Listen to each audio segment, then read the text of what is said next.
Hello there, welcome back to Nine Little Aussies. If you're new here, my name is Gracie and welcome.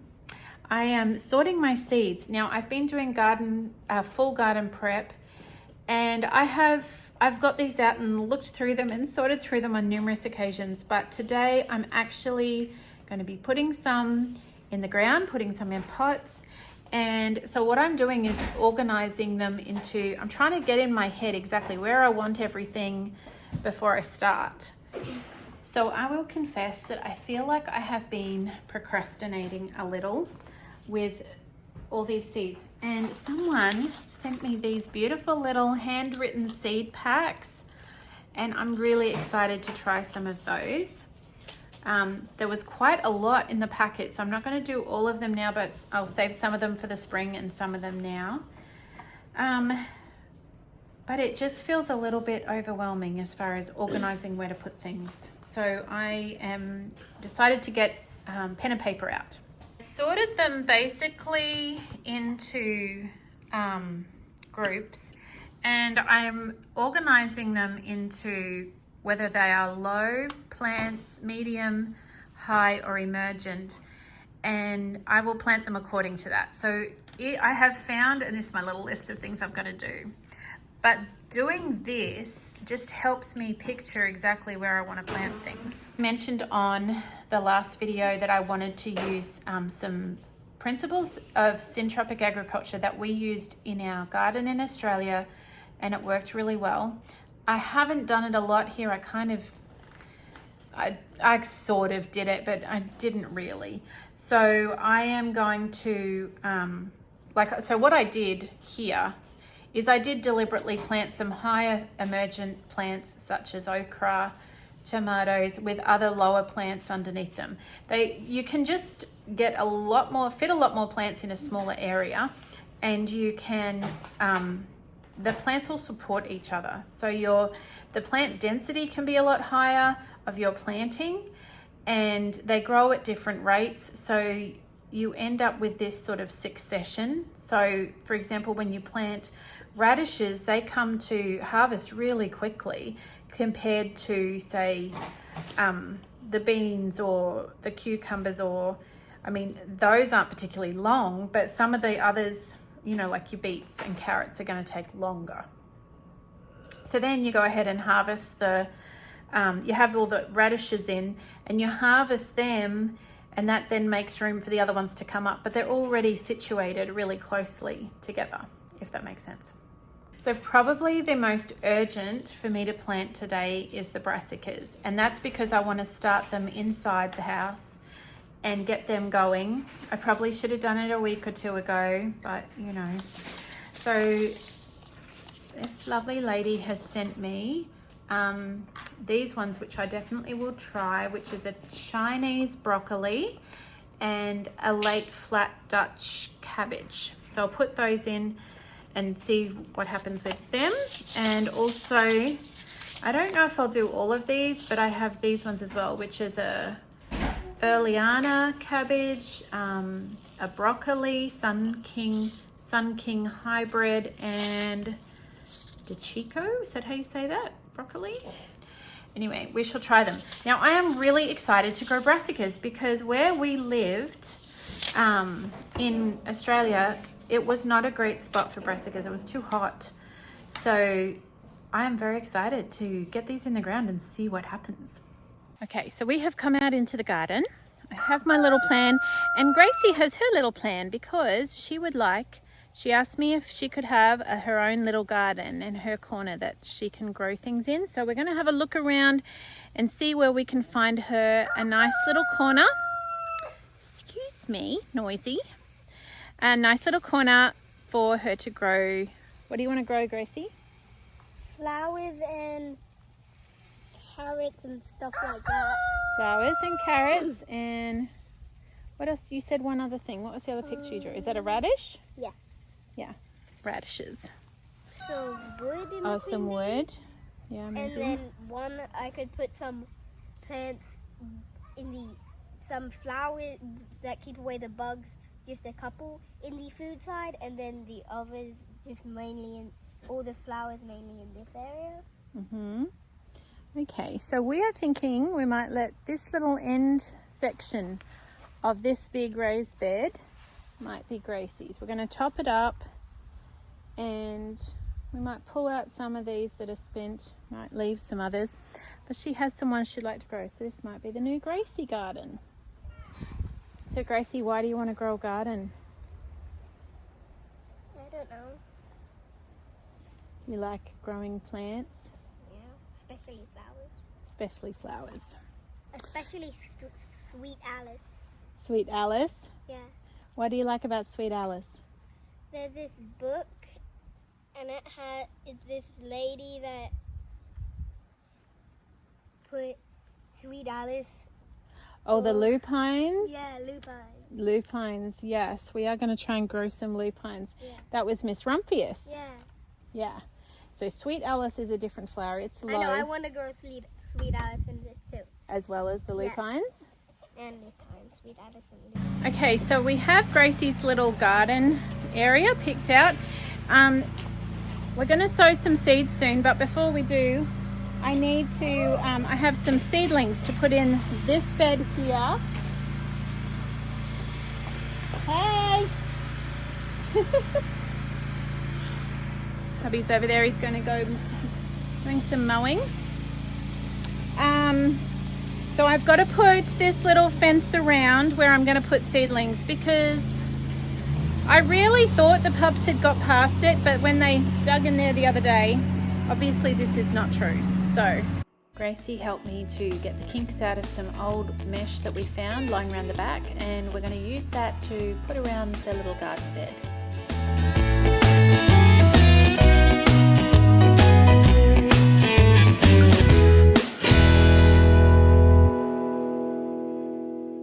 Okay, slight change of plans because where we were at the front, it is in full sun and it was so hot that I couldn't film it because it was just a whole big glare. It was just too glary. So we'll go back there in a little while. We are problem solving here. If you've been here for any length of time, you will know that I have been having an ongoing battle with the chooks who every now and then decide to get in my garden and scratch it to pieces. So if I'm going to really have a fall garden that's worth anything, I have got to keep the chickens out. So I'm going to raise this fence a little with some old spare netting that we have. And this is a shady job under this oak tree. So we're going to do this first. The other thing we have to repair, which I won't be happening today, but the swing broke. I don't know if you've seen that on previous videos, but the children have a swing and it actually broke the other day with them on it. Now, thankfully, they were not going high because they swing that thing out over this fence. It could have been bad, but praise the Lord, they were just kind of under the tree swinging a little bit and the rope broke. Somebody got a sore butt, but that Caleb got a sore butt. But yeah, because he was standing up. So we're gonna have to get new rope or something. Standing up on the pole. Was he? So when he did. Yeah. But I was sitting down here. Yes. And it was on Sunday.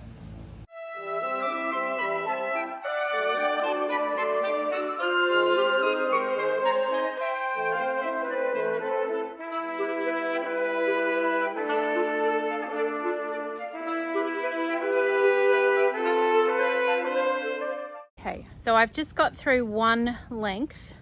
I'm cutting it into, it was kind of wide, so I'm cutting it into 3 long strips. So I cut through that strip. I guess they're about, it's kind of hard to see. It's about 1 foot wide. So really I'm just going to try and raise the fence up by about 1 foot, and I think that will stop them.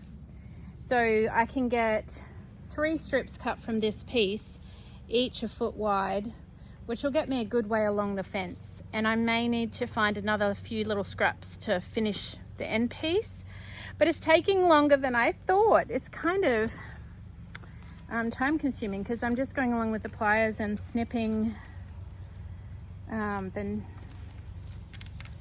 just snipping it, but it's not a super quick job, I'll say that. So I went and found a camp chair. Make it a little bit easier on this second round. So I'll sit out here with the chooks under the tree and get through this next bit. And it's all spiky on the ends, so I got myself in the face and the arms a couple of times. Just having to watch those spiky bits.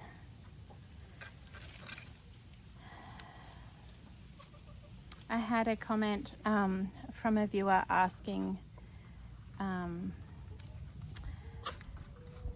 their husband is ill and they had been caring for them, which is, it's a hard season when you have to do that, I do know. And they were asking how I managed self-care when I was caring for my husband. So if you're unaware, several years ago now, a few years, 2019, my husband went through a battle with cancer. Praise the Lord, he is cancer free right now, so that is awesome. But and then I read, so that got me thinking, and then I also read an article on a newsletter I follow, and she was talking about stress.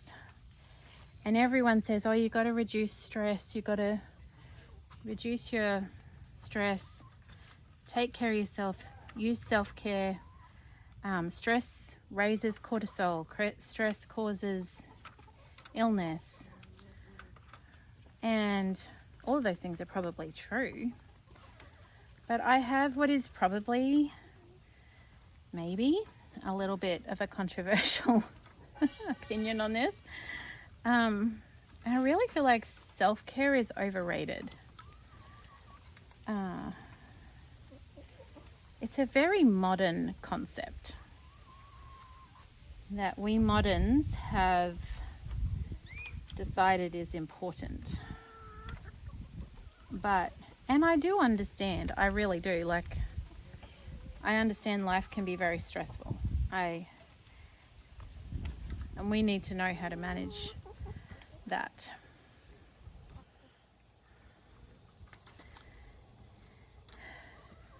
And, you know, to the lady that asked the question, my heart goes out to you. I know what that is, to be caring for a husband and children and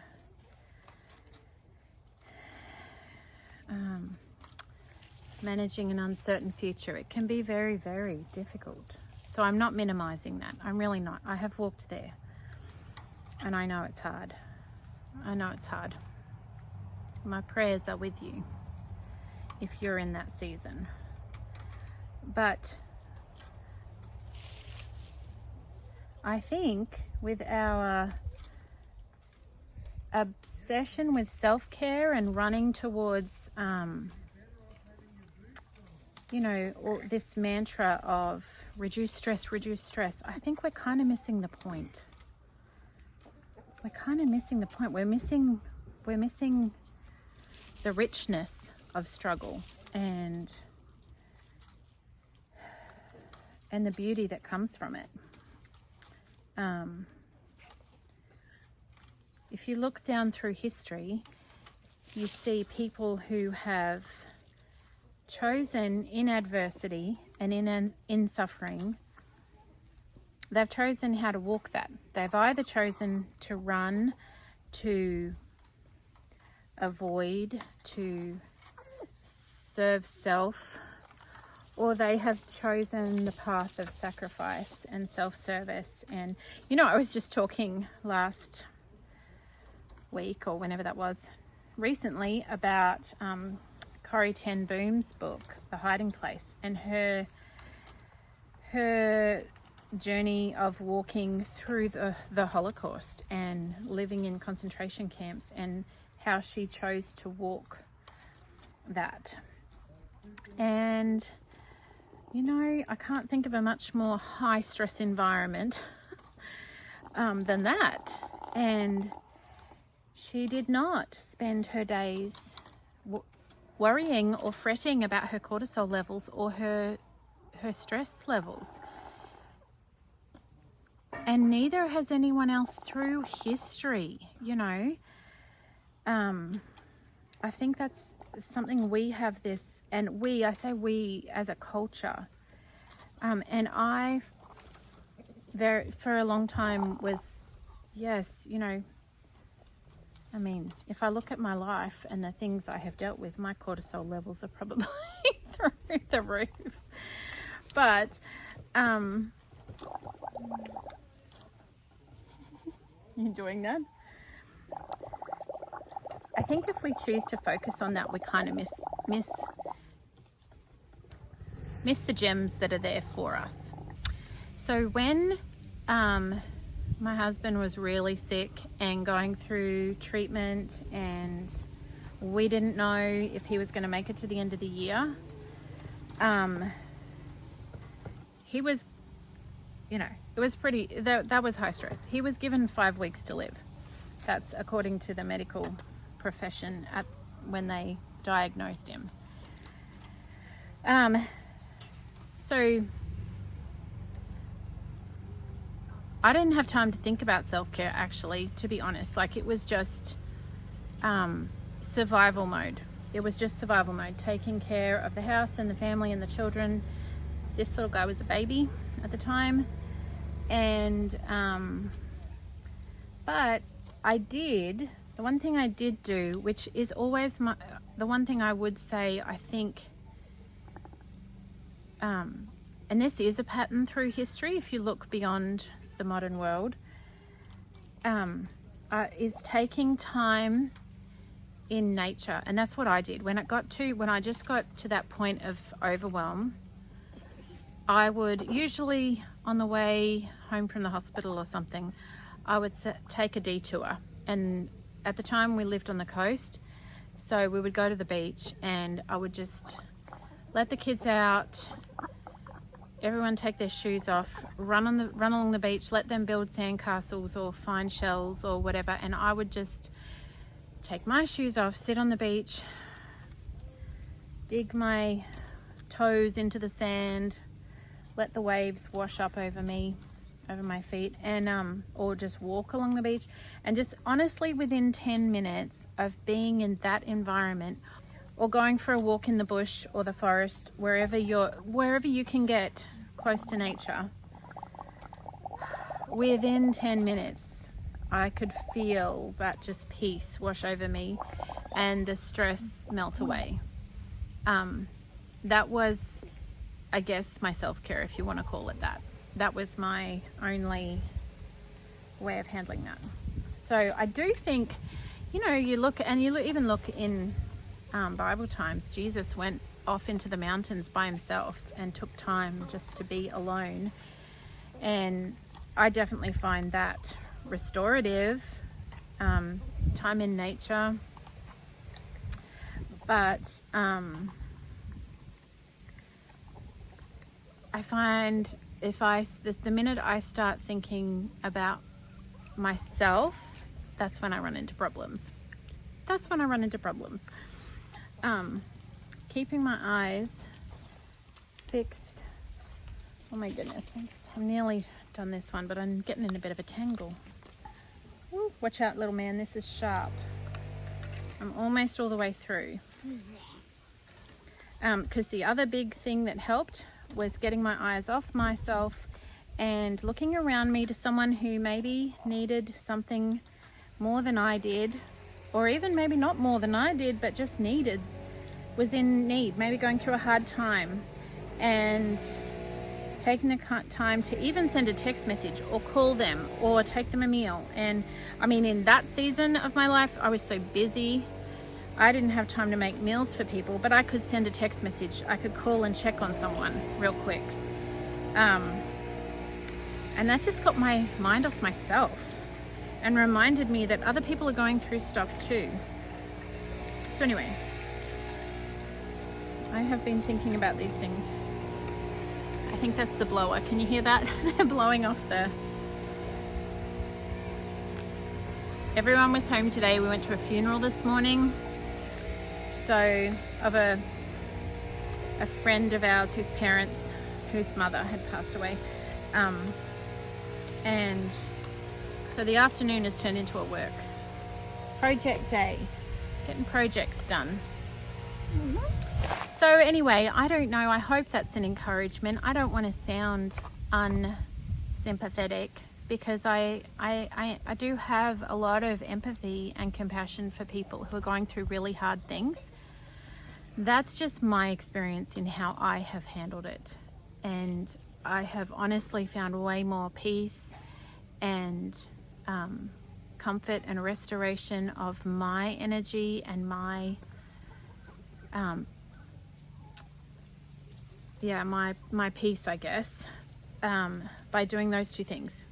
Taking 10 minutes to just get out in the garden or on the beach or walking up a mountain trail or whatever it is, taking time in nature and seeing what I can do to bless someone else. That's what I want to do.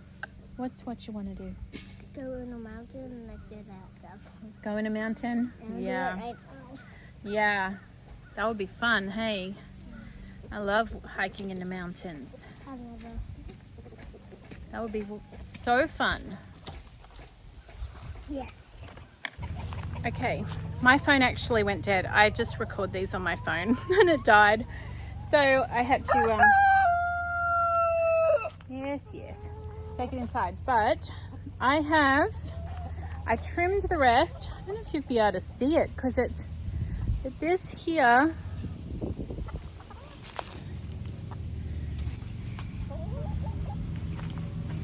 Maybe on that angle, can you see?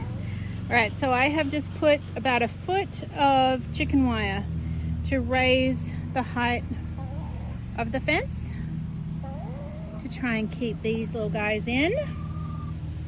So hopefully that'll work.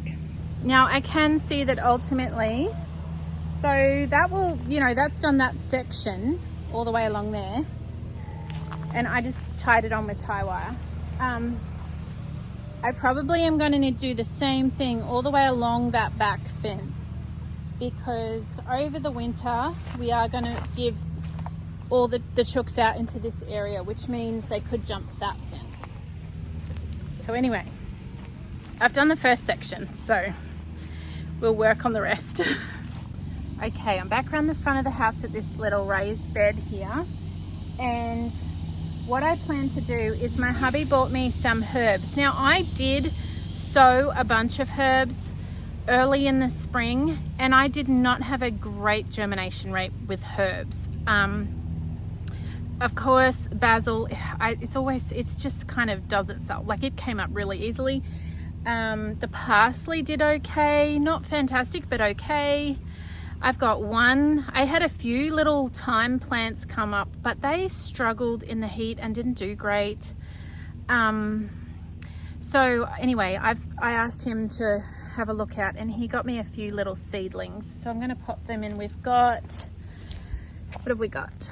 This is Greek oregano, some sage. This is a parsley that I grew from seed that was out the back. So I'm going to put it here. Again, the parsley I grew from seed, and this is a little English thyme. And then I've got a couple of these, they're little bush tomatoes, determinate variety of tomato. So I've decided what I'm going to do with this bed is the tomatoes were on sale, these little seedlings or starts as you call them here. So I decided to put a couple in to grow in the fall because we have an extended season here, and it's not going to be enough to put any up. Like I said before, I didn't have great success with my tomatoes, but it'll give me hopefully a few through the fall to just come out the front and pick to add to a meal. And I'm putting this is holy basil, which I grew these from cuttings that a friend gave me, and they're just getting huge. So I'm going to put them in the middle. They grow really well basil in general with tomatoes goes well. So I'm just going to put that in that bed. And I'm still deciding what to do in those two beds. All right, plants are in. And I reused this these bits of wire that we had found laying around the property. I just joined them together, kind of bent them and hooked them into each other. So hopefully that will serve the purpose of keeping certain nosy puppies out of the garden bed.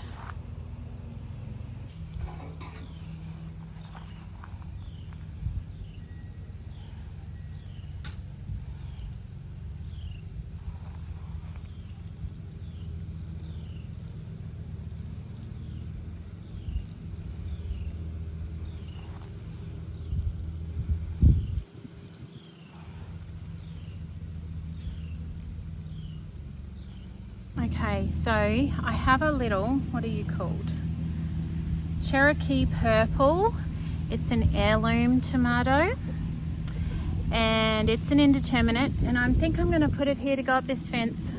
I had the other tomatoes here, but I'm hoping a change of season, I don't know, maybe I'll have more luck and I might be able to save some seeds from this guy as well, being an heirloom. And then I have a handful of little roamers, so I may even put them in one of the raised beds, or I could put them over there near the cucumbers. There's just 3 of them, 3 little guys, so I'll have a couple of little bush ones out the front in that raised bed, and then I'll have 3 little ones here and this one indeterminate. So we'll just see what we get and see if the fall is kinder to me than the spring with my tomatoes. Look at this wild and crazy little side of the garden. So the peas are the beans, sorry, they've still got a few flowers on them. I think like they did not do well at all, and I was thinking what I might do is come and pull off all the dead ones, because we still have some flowers, and if I can pull off all the dead ones, we might get a flush of beans. Worth a try. So I don't know if you'll be able to see properly, but these have all self-sown, these zinnias. So I have zinnias on the other side, and a couple of zinnias have sort of come through on this side. You can see this tall, scraggly one here. And he's actually really beautiful, even in his straggly state. But these ones have come up in the footpath, so which has become quite overgrown, and I just decided to leave them there. I have this piece of tin here along here, and that's there with the intent that I was going to make another bed there, but haven't got to yet. I'm hoping to. You said it's kind of overflowed out into the footpath, and I don't know. Kind of wild and crazy, but I like it. I'll see. We'll see. See, I've got a few little flowers still. I don't know. Maybe there's hope yet. Maybe. We'll see. This is where the sunflowers were. I've taken them all out. They are all totally spent, and the zinnias are just kind of at the end of their the zinnias are kind of just at the end of their season, and they're spilling out over the garden bed, all falling over. They're looking kind of messy, but looking kind of wild and messy and crazy, but I still really like them, so I haven't got the heart to cut them out. And they're still full of butterflies and bees and all kinds of insects enjoying them. So I guess this must just be what the late summer garden looks like. Okay, it's a little bit later and I'm inside, and I'm just going to put some of these brassicas and some of these from the lovely lady who sent them to me in these little starters. So I'm just using this organic seed starting mix. And I'm just using these trays. I used them in the spring and I actually quite like these. I had a few different ones and these were probably my favorite design. They're burpee, I think, make them, but these are also burpee. This is like a greenhouse kit and they have these little expandable pellets that you plant in. And that, it did work. It worked okay, but I honestly preferred these with seed raising mix. And then the seedlings just seemed to do a little bit better and they had a bit more nutrition rather than these ones have, you know, there's not anything in this. This is just a growing medium, but it's not, doesn't have any, it's coconut coir blend. And so you do have to feed them, which I fed all of them. I don't know. First time I had ever used these kits, and I'm not like, I don't know, the jury's still out. I'll use them again. But for today, for this time, I've decided to use these with seed raising mix. And I'll still figure out which ones I like the best. Okay, so I will, what have we got? Oh, I didn't get anything to label these with. That wasn't very clever. I might start with these. Chinese broccoli. Yodfa. They're from Rare Seeds. It says on the back, rareseeds.com. Pretty cool. I shall try them and see. They're just itty bitty little seeds. Little black guys. And I think, oops, and I dropped one. We can't be having that. Yeah. I'm gonna put a few in each square.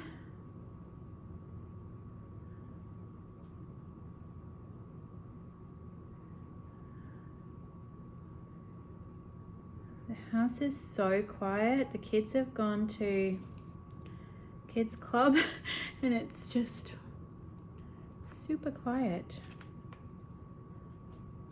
Oh, there wasn't that very many of them actually. Well, that's okay. So how many squares did I do? Do you ever do that? It's like so dark. The seeds are so dark you can't see them.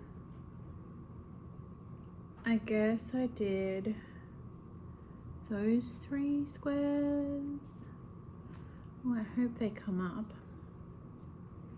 All right, we're just gonna press them in lightly. I'm gonna need to go and find.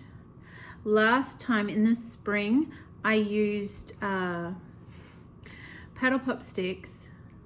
I did have some plastic ones. I was sent some plastic, oh, what do you call them? Labels, you know, little sticks to label the seeds with. And I used some little white plastic ones and I used some wooden paddle pop sticks, and both of them, the names wore off. So at least with the wooden ones, they're sort of biodegradable. All right, those 3 squares, I'm gonna have to go get a label. Okay, have paddle pop sticks, or popsicle sticks, as I believe they are called here. My little ones have been having so much fun making art with these, making little things. They set up a stall. It's so funny. I didn't even know they were doing it, and they set up a stall at the front, at our front gate, where they had made all these little popsicle paddle pop stick creations, like little containers and picture frames, and they'd put like 25 cents and 50 cents, and actually they'd put like $2, $3 and $5 on them, and then their big brothers said that's way too much. So they reduced their prices. But we live on the quietest road. Like, there is no traffic at all. There's a couple of people coming home late in the afternoon and going to work early in the morning. But other than that, unless we've got visitors coming, like, no one comes down this road. So they were sitting out there faithfully like, we're going to sell our goods. We've started a little business. with their paddle pop sticks, and the only customers they had all day were their big brothers bought a couple of things because they set up iced tea and everything. And I was telling them, this is a great idea, kids, but maybe we should try for a Saturday, or maybe we should try, because the local farmers market here does a thing where once a month children can have a stall there for free. So I said, maybe you just need to get a whole box of goodies ready and we'll go up there, because I don't know if you're going to have any customers. And then our beautiful neighbours, bless them, came and pretty much bought them out. Grandma Vicky and Grandpa Ken. Lucky for them, or they would have not had any customers. But I didn't want to discourage them. It's a great idea, but I'm not sure if this is the right road to be doing this on. All right, Chinese broccoli.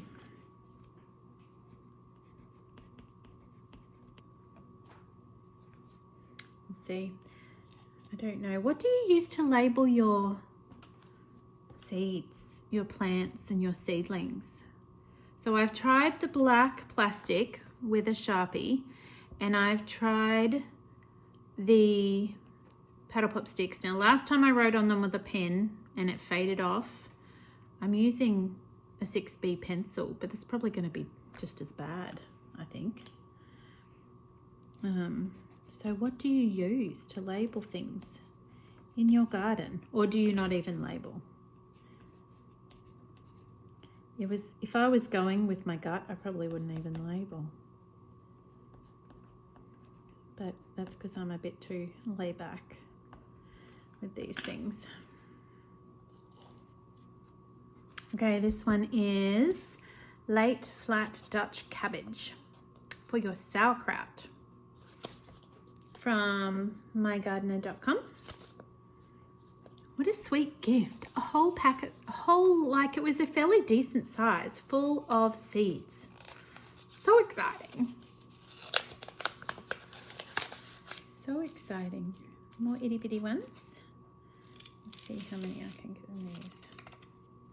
These ones are more browny coloured. The broccoli was sort of black.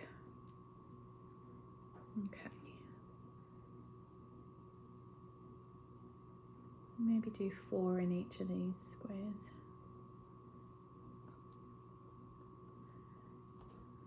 Bless my seeds, Lord. Make them germinate. May they grow strong and healthy. And provide us with lots of yummy food. It would be so exciting to grow cabbages and broccoli. I just would be so excited to have these come up and grow and flourish. Okay, so we got one tray done. Yay! We're getting there. All these seeds came in a beautiful packet from a lady with a beautiful card named Jamie V. So Jamie, thank you, thank you, thank you. What a beautiful, precious gift, and a gorgeous card, and just so thoughtful and so kind. It just was lovely. Thank you.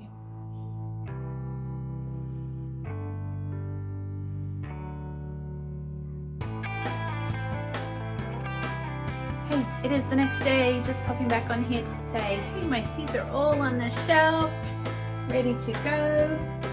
So thank you for watching, and we'll see you again really soon, I am sure. Sunshine and raindrops. Bye.